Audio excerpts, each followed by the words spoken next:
Bom dia, bom dia, bom dia! Feriado! Bem-vindo ao segundo vídeo, a segunda parte. E aí, para ajudar meus camaradas, amigos, assinantes do canal, vamos para as dicas. Trabalhar como motorista de aplicativo, só para antecipar, existe sim o aplicativo e plataforma Uber, existe 99 e existe InDrive, dentre outros. Então, não é uma única plataforma. Dá para se trabalhar com uma única, que é a absoluta hoje, em maior fatia de mercado e demanda, é a Uber, né? Bora lá. No dia que eu fui na Localiza pegar o carro, eu não deixei R$1 em espécie. Eu simplesmente parcelei o calção e a primeira semana no cartão de crédito. Então eu saí com o carro e no mesmo dia, na mesma noite, passei a rodar. E nas primeiras semanas, nos primeiros 2 meses, foi mais sofrido, né? Por uma questão de adaptação. Então você fica afobado, você acaba aceitando corridas sem nenhum critério, né? E aí se desgasta mais. Mas ao passar do 3º mês em diante, eu fui percebendo o potencial desse nicho, desse mercado dito informal, mas pode ser formalizado. É como se diz, fica no canal que você vai ficar a par de tudo. Meu objetivo é tornar você um especialista nessa área. E aí, a partir da 3ª semana, ou 3º mês, repito, aí eu comecei a entender a dinâmica, a ter mais critério de aceitação de corrida e tudo mais. Bora lá. Primeira dica: aprenda a manter a calma e não aceitar qualquer corrida. Olhe na mensagenzinha de proposta de corrida, observe que a primeira coisa que aparece em cima é o valor em letras garrafais, né? Aí na descrição vem, na primeira linha, o tempo e o km de deslocamento até o passageiro. Aí as linhas seguintes vem o endereço, o km e o tempo da viagem, né? E no endereço vem aí, principalmente na Uber, a cidade na qual, né, para a qual a pessoa irá, aonde se encontra aquele endereço de bairro, enfim. A primeira dica: tenta gravar em coisa de segundo o valor. Observe que na primeira linha o km de deslocamento não vá quando está acima de 2 km. Por quê? Porque a Uber não paga, e nem a 99, nenhum aplicativo, o deslocamento da onde você se encontra até o passageiro. Então imagine, eu já me deparei com propostas de corridas aonde o deslocamento levava 20 minutos, 30 minutos, 10 km, 20 km e ainda com praça de pedágio. Então, se você não se atentar a esse detalhe, você vai rodar de graça, literalmente de graça. Então preste atenção, não aceite, regra número 1, corridas onde tenha mais de 2 km. Há exceções, óbvio, mas hoje eu não quero falar das exceções. Essa é a regra mais básica. Nas linhas seguintes, se atente à quantidade de km da viagem do passageiro. Então vamos lá, a título de exemplificação. Se o valor é R$20 e a quantidade de km a percorrer na viagem é 10 km ou menos de 10 km, vamos pensar em 10 km. Significa dizer que 20 dividido para 10 dá R$2 o km. Então você vai rodar a cada km R$2. Isso é o melhor dos mundos, porque em regra, no geral, quando não há alta demanda, se paga R$1,25 o km. E aí não é negócio. Por quê? Aprenda uma coisa. Se você vai rodar com um carro locado ou com o seu próprio veículo, saiba que de cara você tem despesa em torno de R$1 para cada km. Se é locado, você fraciona ali a quantidade de km que vai rodar na semana. Muito provavelmente vai ser em torno de 1.200 km por semana. Você divide o valor do aluguel por essa quantidade de kms e você vai ver que cada km representa tipo 80 centavos, correspondente ao valor da locação. Ou se é o carro seu, você vai ter que reservar dinheiro para manutenção preventiva, corretiva e outras despesas decorrentes do uso do seu carro. E aí vai corresponder aí 50, 80 centavos, né? A depender do planejamento. Aí você deve incluir nesse custo operacional o combustível. Então você já sai de cara devendo R$1 para cada km, em regra geral. Então, se você aceita uma corrida onde se paga R$1,20, sua margem de lucro é muito pequena. Muito pequena. E aí, se você se habitua a pegar esses tipos de corridas, você vai chegar no final do dia cansado, exausto, e aquela sensação de que não ganhou dinheiro, de que você só ralou. E aí, a dica é essa: tente pegar corridas aonde o KM, né, você divide o valor que aparece em cima mentalmente, rapidamente, pela quantidade de KM da corrida, aonde o KM seja em torno de R$1,50 a partir daí. R$1,50, R$1,70, tipo assim, 10 km, R$17. Ou seja, não trabalhe para fazer uma corrida aonde há 10 km, aonde o valor esteja de R$16 para baixo, R$15 para baixo. E aí é um absurdo. É tipo R$17 em diante, opa, tá pagando, tá? Dá para faturar. Bom, vamos para outra dica. Tente dominar a geografia da onde você vai atuar. Escolha uma área. Você quer trabalhar no centro de São Paulo ou no centro da onde você mora, São José dos Campos, Jundiaí, Campinas, Salvador, Recife. Tente dominar a área geográfica, isso é muito importante. Por quê?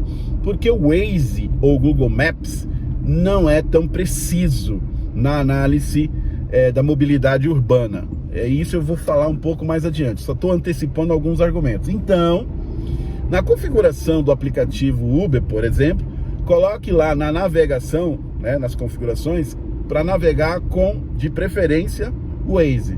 Em segundo plano, se você não gostar do Waze, o Google Maps. Nunca o próprio aplicativo. Há pessoas que iniciam navegando pelo próprio aplicativo. E aí vai minhas deixas, né? Nesse sentido. Houve ocasião que o aplicativo pediu para entrar na contramão, né? Ele não é no banco de dados de navegação do GPS atualizado. Ele não é tão preciso, ele não consegue antecipar eventos que estão adiante no trajeto, um acidente e coisa do gênero. O Waze consegue. Então, para você ter maior eficiência, trabalhe com um navegador como o Waze, né? Bom, estabelecida a unidade básica de remuneração, que é R$2, R$1,70, por exemplo, para cada km, estabelecido que o navegador é um Waze, use o aplicativo Waze, né? Ande com um carregador no carro, para não correr o risco do celular se descarregar. E aí, como é que fica, né? Para quem está iniciando, ande com um carregador, um adaptador para sempre estar carregando o seu celular, né? Conheça a geografia da sua área de atuação, aprenda a desenvolver uma percepção seguinte. No gráfico, no mapa do Waze, do Uber, há uma coloração. O branco é neutralidade, aonde demanda e oferta de passageiros se equilibram. O amarelo puxando para o roxo, aí vai puxando uns tons, a demanda está aquecendo e está tendo aí uma disparidade entre demanda e oferta de motorista.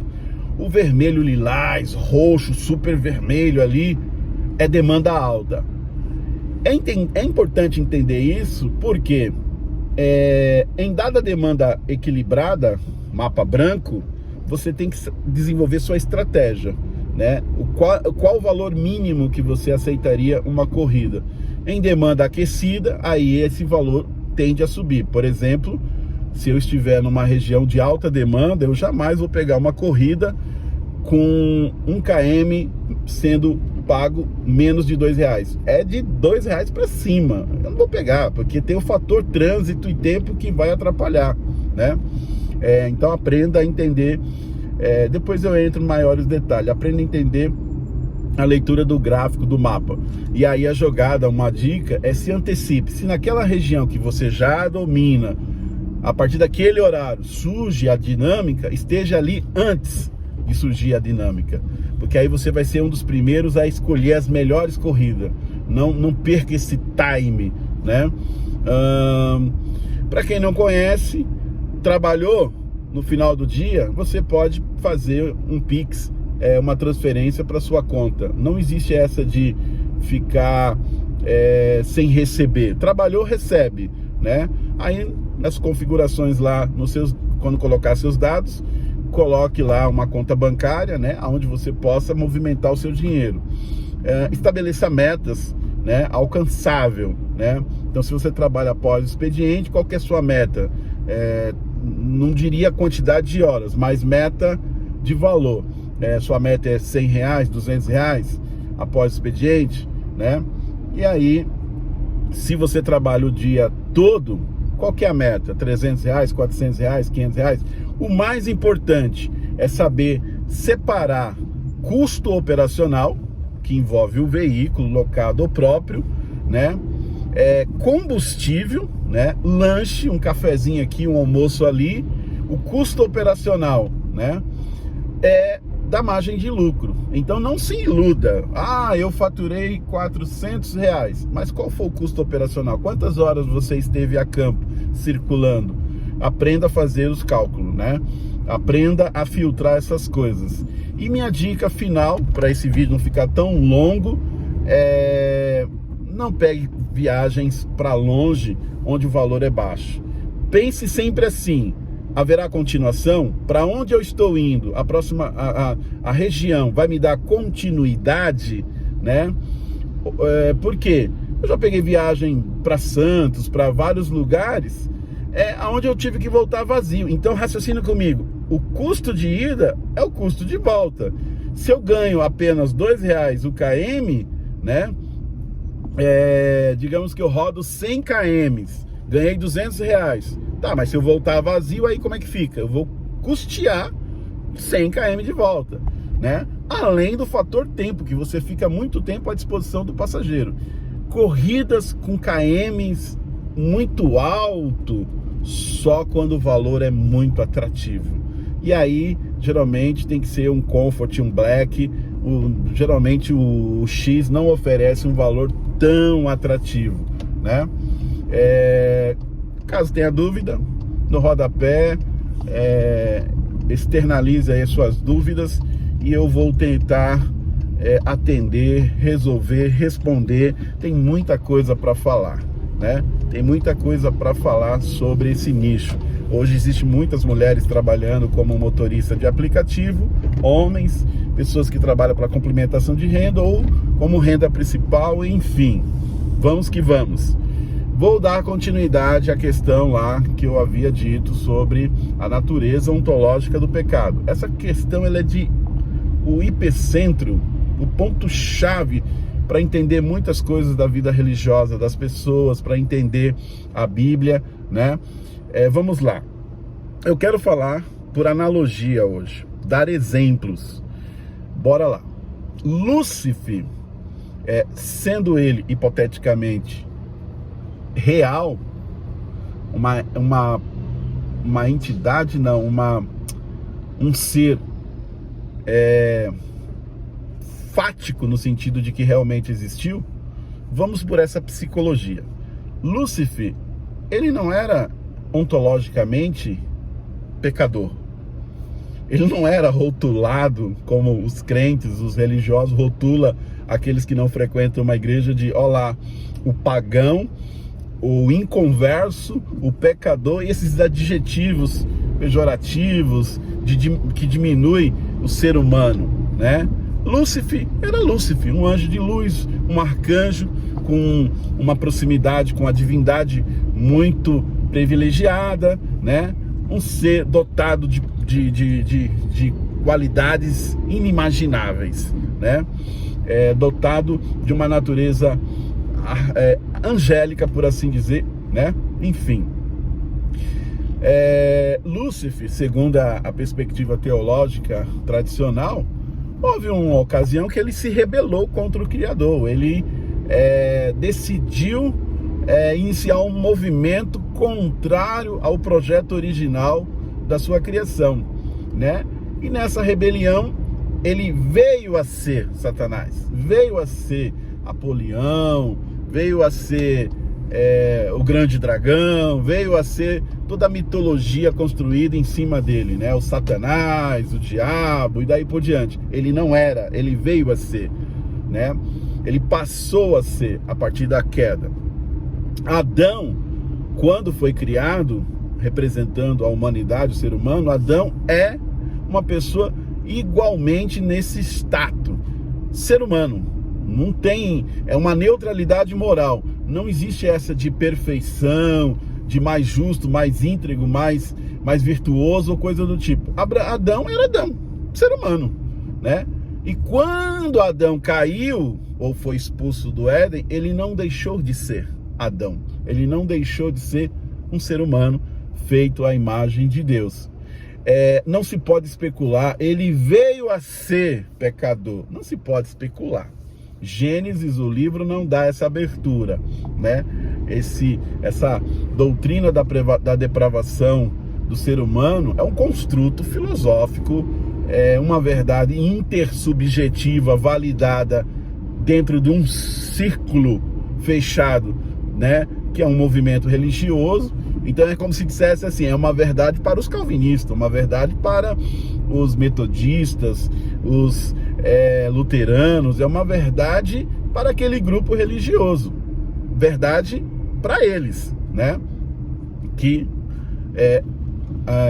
venho aqui dizer, não tem comprovação empírica, não tem comprovação, é um dogma fechado que não se abre para uma dialética, para buscar uma antítese, uma contra-argumentação para ver se é isso mesmo ou não. Ou seja, não tem verdade no mundo científico. É uma doutrina, um dogma que para eles exige fé nesse dogma, porque para eles tem pressupostos válidos. Enfim, não estou aqui para discutir ainda esse assunto.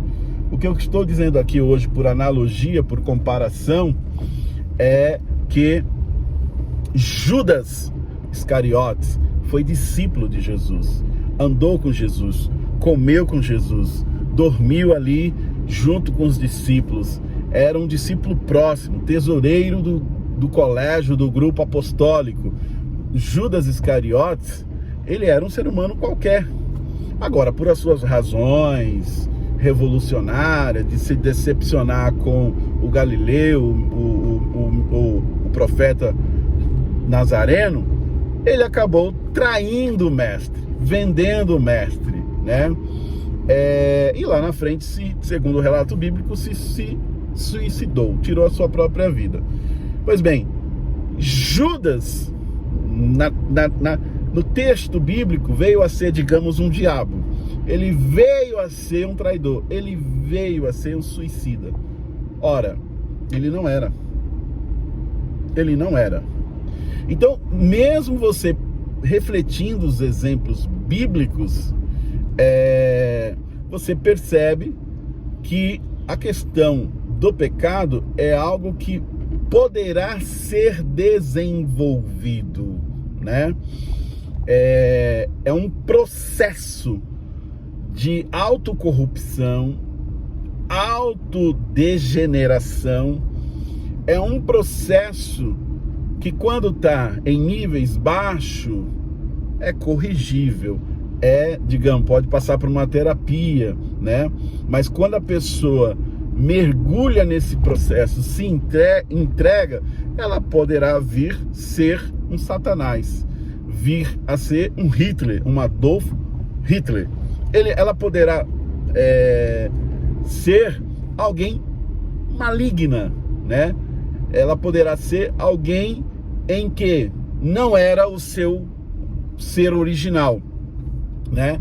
E aí, óbvio, quando chega a esse nível, a própria sociedade, o corpo social começa a reprovar, né? Porque não é o ideal de ser humano, né?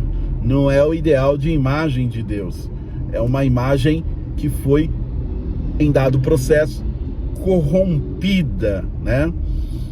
Então, insisto em dizer que as pessoas têm que parar de rotular as outras pessoas, principalmente as religiosas, né? De, olha ali, o pecador, o pagão, o isso, aquilo, outro. Para com isso. Você não é juiz da vida alheia. Você não é Deus. Não está na sua alçada. O ser humano, individual e coletivamente, não é sua competência. Ninguém te estabeleceu no universo como juiz do destino eterno das almas ou das pessoas. Isso é arrogância espiritual e religiosa. Isso não é humildade, isso é pecado, entende? Rotular as pessoas, discriminar as pessoas, julgar as pessoas, isso é mente pequena, é pessoa medíocre. Jesus condenou essa atitude, encarnada naquele grupo social religioso fundamentalista chamado fariseus, né? Que tinha aparência de piedade, aparência de justiça, mas negava a essência, a concretude dessas virtudes, né? Um abraço, para não ficar muito extenso. Continuamos no próximo vídeo. Deus abençoe, um bom feriado. Fica com Deus.